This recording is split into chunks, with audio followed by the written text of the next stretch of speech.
Yang mau didamaikan apa? Perspektif mainan oleh Trump atau perspektif permusuhan antara Iran dan Israel?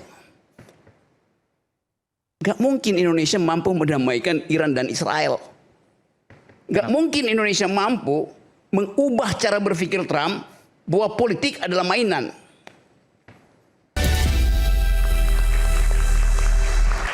Bagi rakyat bersuara, saya langsung menuju ke Bung Rocky Gerung. Silakan Bung Rocky.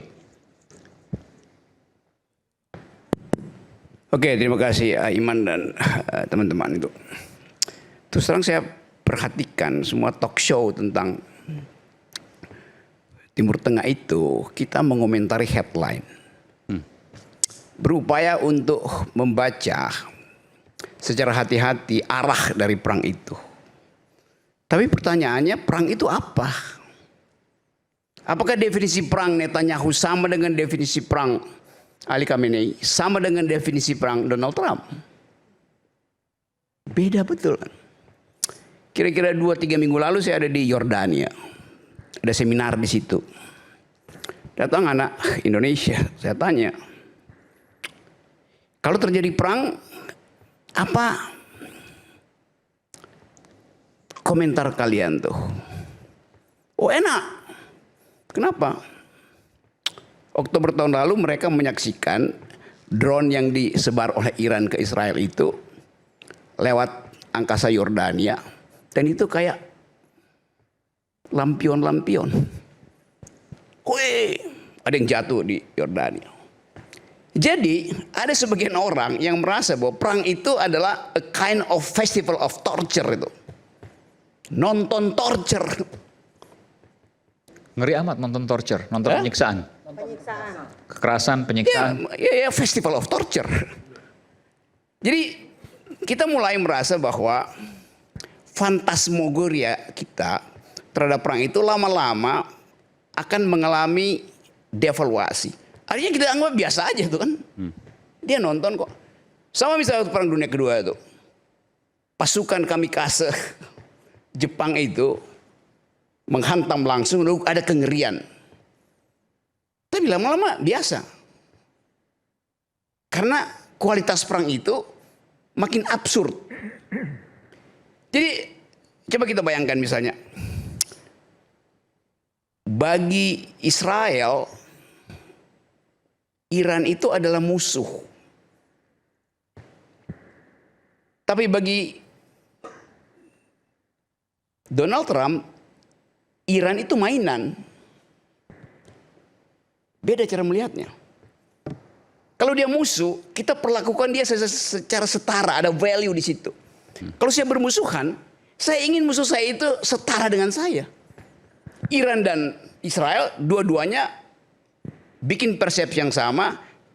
Kamu musuh saya musuh kamu. Tapi Trump nggak anggap Iran sebagai musuh, mainan aja kan? Mainan untuk? Ya kenikmatan festival of torture tadi.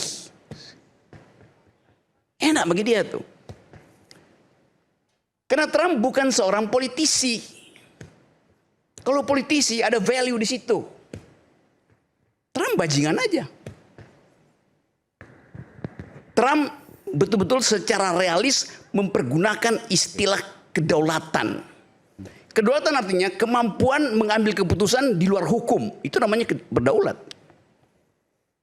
Bagi kita berdaulat artinya taat pada konstitusi. Tapi Trump lain cara berpikirnya. Daulat artinya dia mampu melakukan sesuatu justru di luar hukum. Kalau pakai hukum dia nggak berdaulat. Poinnya di situ. Nah sekarang misalnya coba kita bayangkan. Kalau persaingan itu antar musuh maka dia akan lama tuh. Iran itu bisa diselesaikan cepat-cepat oleh Trump karena dianggap mainan. Dia bosan dia cari mainan lain. Tapi Israel dan Iran itu permusuhan. Lebih jujur orang bermusuhan daripada orang menganggap negara lain mainan. Venezuela kan dibikin mainan sama Trump. Jadi kita bertengkar untuk sesuatu yang secara definisi pun beda. Tapi karena diulik-ulik terus, kita nggak belajar apa yang disebut perang. Coba kita lanjutkan poin ini. Karena ketidaktahuan itu, Presiden Prabowo ingin mendamaikan. Yang mau didamaikan apa? Perspektif mainan oleh Trump atau perspektif permusuhan antara Iran dan Israel. Gak mungkin Indonesia mampu mendamaikan Iran dan Israel. Gak mungkin Indonesia mampu mengubah cara berpikir Trump bahwa politik adalah mainan. Hal yang sama absurdnya dilakukan oleh Jokowi. Mau damaikan Rusia dan Ukraina. Jadi bahan tertawaan. Kan itu yang ada di kita hari-hari ini tuh.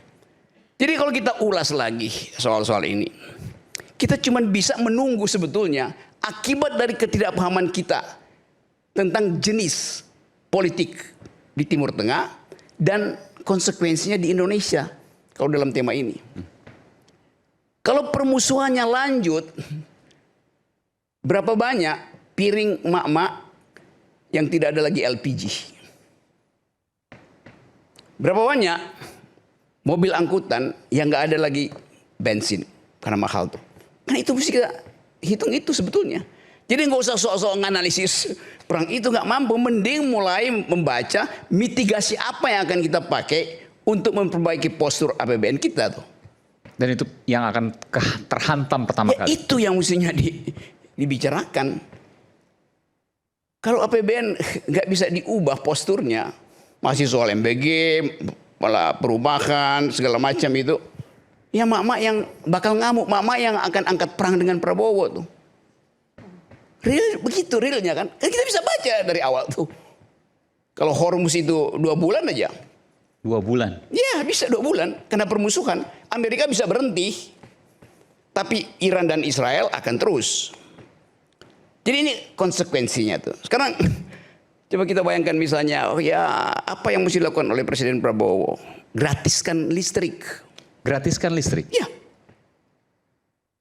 Bagi kompor listrik ke mak-mak. Supaya dia nggak turun di jalan.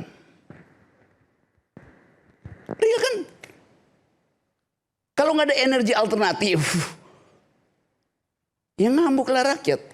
Kelas menengah ngamuk. Jadi usulan saya, mitigasinya adalah mulai memikirkan listrik digratiskan supaya efek katastrofi dari Timur Tengah itu tidak menjadi alasan bagi rakyat untuk menghajar presiden karena nggak mampu menyediakan energi. Itu poin pertama. Silakan diskusi itu. Yang kedua, ada kesempatan Presiden Prabowo untuk tampil di fora internasional tapi dengan antipoda dari problem yang ada di Timur Tengah. Apa? Kalau kita beri nama Timur Tengah tuh jenis politik apa? Realisme. Civis pacem parabellum. Festival of Torture. Jadi kalau Presiden Prabowo ingin jadi tokoh, lakukan antipodanya. Lakukan antitesisnya apa? Promosikan sosialisme. Di mana? Di Eropa, bukan di Asia. Jangka panjang memang. Jadi kita mesti bikin prediksi bahwa setelah realisme capek sendiri di Timur Tengah, mesti ada fasilitas lain untuk menghidupkan diplomasi internasional. Kan pembisik-pembisik presiden nggak mampu berpikir ideologis kan? Datang aja Pak Presiden, benahi itu. Tanpa punya poin tentang jenis politik yang sedang bekerja di situ.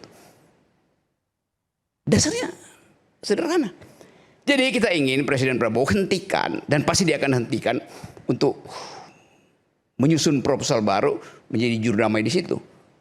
Mending ambil kesempatan bikin semacam blok baru untuk menghasilkan jenis mitigasi yang basisnya adalah sosialisme.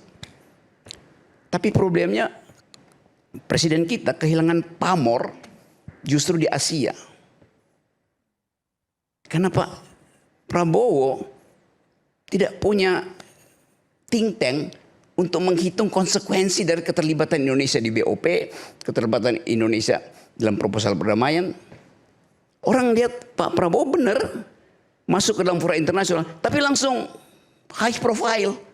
Main dengan Trump, main dengan Putin, main dengan Jinping, nggak main dengan pemimpin-pemimpin potensi sosialis di Asia dan di Afrika kan. Terlalu tinggi mainnya. Akibatnya grade-nya turun. Pada siapa salahnya? Penasihat-penasihat presiden. Bukan presidennya. Presiden tentu minta masukan. Saya mau ngapain di dunia internasional tuh? Udah langsung masuk tuh, ketemu sama Trump. Pergi dengan Jinping. Berunding dengan Putin. Tinggi banget. Kelasnya mesti pelan-pelan tuh. Jadi kita mau coba lihat. Kesempatan ini, kesempatan katastrofi internasional sangat bagus buat Presiden Prabowo untuk menghidupkan lagi jembatan Asia Afrika. Kan orang nunggu itu. Setelah kekacauan di Eropa mau ngapain? Setelah kekacauan di Timur Tengah mau ngapain coba? Jadi ini sebetulnya yang saya ingin Saudara Aiman berpikir 2-3 langkah lah itu. Daripada kita ngoceh-ngoceh dan nggak jelas mau ngapain itu. Nonton tiap hari rakyat bersuara iya, tapi nggak ada pendalaman tentang politik luar negeri kita ke depan apa itu. Begitu Eropa selesai apa? Nggak ada rencananya kan? Perang Dunia Kedua jelas ada rencana Amerika tuh. Eisenhower Plan akan dibetulkan oleh Marshall Plan. Jadi Amerika mempersiapkan Marshall Plan dulu baru Eisenhower Plan. Tapi dalam praktek Eisenhower Plan yang diajukan supaya nanti begitu Eropa hancur, Marshall Plan udah siap untuk rekonstruksi Eropa kan. Kan itu yang ingin kita bicarakan secara akademis. Ini nggak ada pembicaraan akademis, ini komentar para jurnalis. Jadi kita mengomentari sesuatu yang dilaporkan oleh jurnalis. Kritik saya di situ tuh. Assalamualaikum warahmatullahi wabarakatuh. Saya tertarik tadi bahwa soal energi ke depan, Bung Rocky, Ya. itu akan menjadi masalah yang serius. Kalau 2 bulan saja Hormuz ditutup. Gak ada 2 bulan, 2 minggu ini. 2 minggu bahkan. Dan gak ada mitigasi di Indonesia. Nggak Mama mau pakai apa? Gojek berapa harganya tuh? Sekarang prediksinya $100 per barrel. Masuk ke Indonesia akumulasinya berapa? Coba alternatif energi apa? Tadi Menteri SDM Pak Bahlil baru kemudian menyampaikan informasi. Ngapain lu sebut nama Bahlil, gak ada gunanya itu. 70% minyak dari Amerika. Iya, dia itu bagian yang ada statistiknya, grafiknya tuh. Tapi realnya itu mak-mak nunggu 2 minggu ini dia mau pakai apa? Lebaran gimana? Gojek mau kasih harga berapa? Itu cara yang paling mudah, gratiskan listrik. Listrik gratis. Mama bisa, masa nggak bisa? Kasih dia kompor listrik.